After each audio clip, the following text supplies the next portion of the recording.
I'm just kidding, I wouldn't do that. I'm gonna need that to send back. Hey guys, it's Chad. Today I'm back with the X-Maxx 8S. I've had it for about 8 days now, and unfortunately mine is broken. Traxxas has told me I have a defective ESC. So in this video, it's gonna be fairly quick. I'm gonna talk about what my ESC is doing, what Traxxas said, and the solution that was offered and the resolution for it. If you are taking apart your X-Maxx for the first time, you may need a toolkit. I use this HDX Precision Driver Toolkit. I picked this up at Home Depot. It's got 23 different bits. They're the smaller bits, so they're really good for small projects like this or fixing a camera or a phone or anything like that.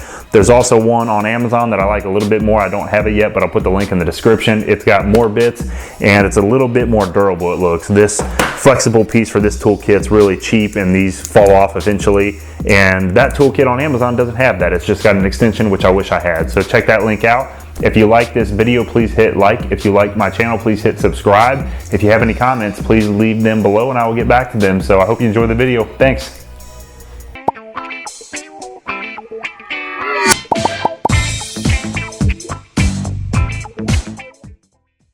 This is the problem that I'm having. Ignore that the car is a little tore apart already. I'm actually sending the ESC back to Traxxas. I have a RMA number for that. So I've already taken the motor off. I actually cleaned the motor up a little bit, and I cleaned the heat sink for it as well, just to make sure that that wasn't an issue. And I mean, it's fairly clean. There's no damage to it or anything like that. This is the thermostat probe that actually goes inside of the heatsink, in between the heatsink and the motor. I mean, it's in good condition, nothing wrong with it. Both fans work. They're a little dirty, but both work. They have free motion. So the issue I'm having right now, I have the Traxxas 6700 mAh batteries connected, the 4S batteries. The ESC, when you turn it on, what's actually happening is the green light that should be displayed over here isn't coming on at all once it's actually booted up. And once the red lights go through their process, the temperature light stays on.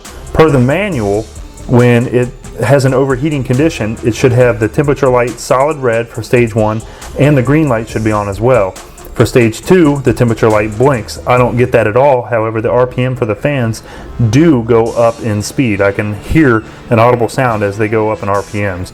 So I'm going to go ahead and turn it on. I already have my radio on. And you can see it runs through the process, and the red temperature light stays on steady, and it doesn't change. And the servo works, but the throttle does not. It will not go forward or reverse.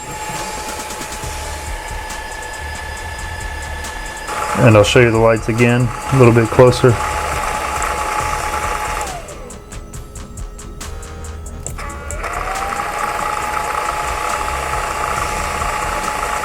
I tried putting it in a different mode right off the bat. That makes no difference.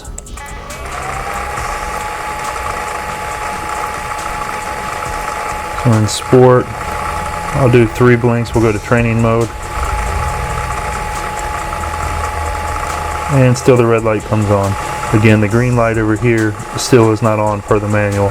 This doesn't fit a single description in the manual. Go back to regular mode.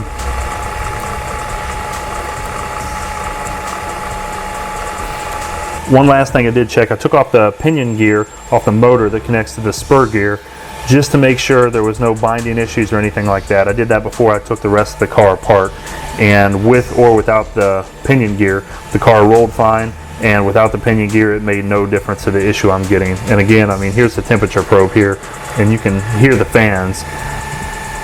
They're going to town.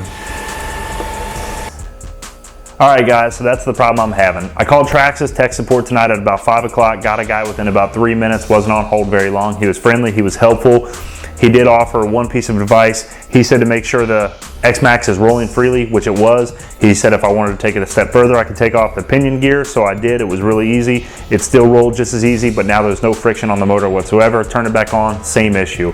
He said he hasn't personally heard of this issue before where the green light wasn't on and the red light is solid like that.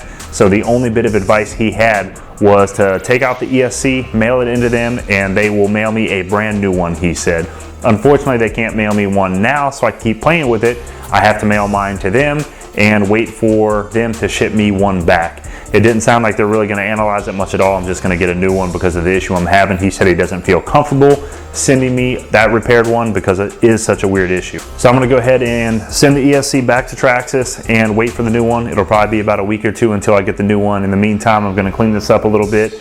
I am going to probably waterproof maybe just a little bit more the actual radio box. I have noticed that where the wires sit and everything, it's actually not all that waterproof. I have just a little bit of water in there, and I haven't really had it soaking in water. I've went through some puddles, stuff like that, but it hasn't really been underwater. So having a little bit of water in there kind of scared me a little bit. I also have a dust cover coming that I'm going to install just to protect all this from rocks and all that. Once I get the new ESC from Traxxas, I'm going to install it in here. I highly doubt I'll make a new video of me installing it and seeing if it works, but if you are watching this video and it's been about a week, check the description in this video and I will post whatever solution I had, whether it fixed it, didn't fix it, or if there's more issues after that. So again, if it fixes it, I'll post it in the description below. If you like this video, please give me a thumbs up. If you like my channel, please hit subscribe. I'll have many more videos about not only RC cars, but reviews on technical products, technology, laptops, cameras, things like that as well. So if you have any comments, leave them below, and thanks for watching.